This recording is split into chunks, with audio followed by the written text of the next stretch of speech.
उत्तर प्रदेश के मुख्यमंत्री योगी आदित्यनाथ ने आदेश दिया और तौकीर रजा के करीबी दंगाइयों का नंबर आ गया। पहले मौलाना तौकीर रजा और अब उसके करीबी दूसरे रिश्तेदारों की प्रॉपर्टीज मिट्टी में मिलनी शुरू हो गई हैं।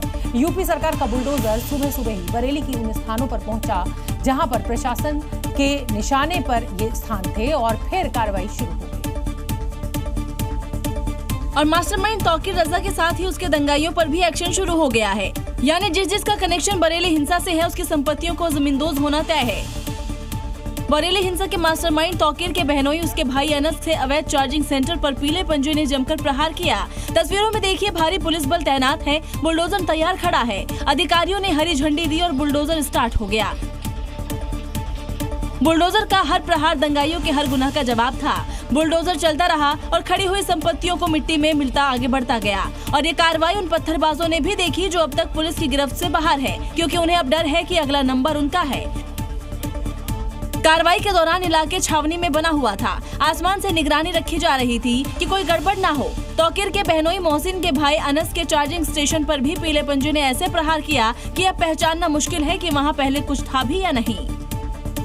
अभी एक्शन तौकीर रजा के रिश्तेदारों पर हुआ है, लेकिन अब बारी तौकीर रजा के उन चेलों की भी है जिन्होंने इसके इशारे पर बरेली को हिंसा की आग में झोंकने की कोशिश की और साथ ही तौकीर के ऑफिस और मजार की आड़ में बनाया अवैध मार्केट भी अब जल्दी मिट्टी में मिलेगा।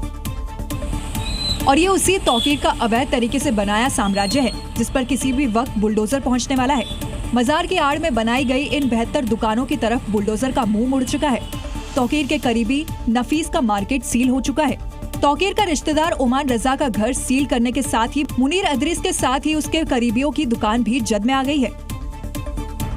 ये वो लोग हैं जिनका सीधा कनेक्शन है तौकीर रजा से। हालांकि तौकीर रजा की तरफ से जो यहाँ पर जो लोग हैं उनका ये कहना है कि तौकीर रजा से उनका 2005 से कोई लेना देना नहीं है, लेकिन अब चूंकि प्रशासन की टीम ने पूरा होमवर्क किया, होमवर्क करने के बाद वो प्रॉपर्टी जो पहले से ही अवैध थी, सरकारी जमीन पर बनाई गई थी, उसको यहाँ पर डिमोलिश किया जा रहा है। नफरत फैलाने वाले मौलाना के रिश्तेदार नापे जा चुके हैं। अब कुछ ही घंटों बाद बचे हुए दंगाइयों का भी नंबर आने वाला है। और बरेली में हुई हिंसा के बाद दंगाई तौकीर रजा के करीबी के अवैध कब्जे पर बुलडोजर चल गया। कार्रवाई रुकवाने के लिए तौकीर ने अपने दंगाई उतार दी और उसके दामाद ने पुलिस के साथ बहस भी की। भारी हंगामे के बीच तौकीर रजा के दामाद मोहसिन को भी पुलिस ने गिरफ्तार कर लिया। हालांकि तौकीर रजा के दामाद की गिरफ्तारी से पहले वहां भारी हंगामा देखने को मिला। अवैध कब्जे को ढहाने पहुंची टीम के साथ तौकीर रजा के दामाद ने बहसबाजी शुरू कर दी। क्या हो? अरे मत करो यार, हम लोग टैक्स देते हैं, हमारे टैक्स से आपको तनख्वाह मिलती है।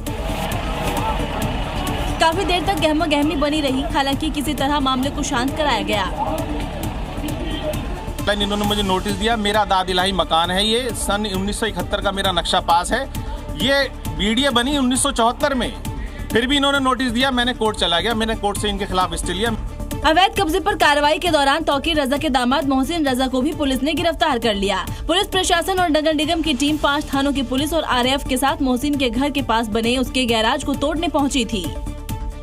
बरेली में 26 सितंबर को जिस तरह उपद्रव फैला उससे जुड़ा एक नया वीडियो अब सामने आया है। नए ड्रोन वीडियो में साफ देखा जा सकता है कि एकाएक यहां पर भीड़ जुटती है और पुलिस सब कुछ समझाती है, लेकिन भीड़ उग्र रूप अख्तियार कर लेती है।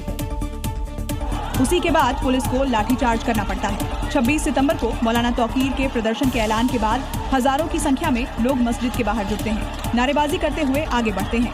पहले से वहां मौजूद पुलिस प्रदर्शनकारियों को पहले समझाने की कोशिश करती है, लेकिन भीड़ पुलिस पर ही हावी होती दिख रही है। ड्रोन तस्वीरों में देखिए, इसी के बाद पुलिस को लाठीचार्ज करना पड़ता है। इस नए वीडियो के सामने आने के बाद पुलिस को उपद्रवियों को पहचानने में मदद मिल सकती है।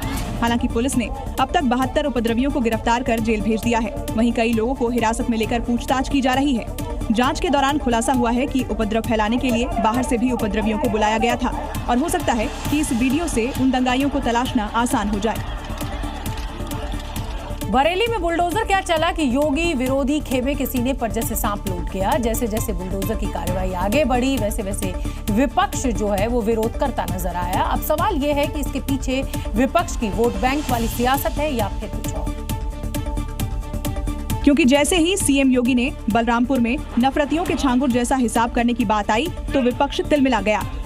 कान खोल करके सुन लें, देर सवेर झांगुर जैसे हाल तो उनके भी होने ही हैं। प्रदेश के मुख्यमंत्री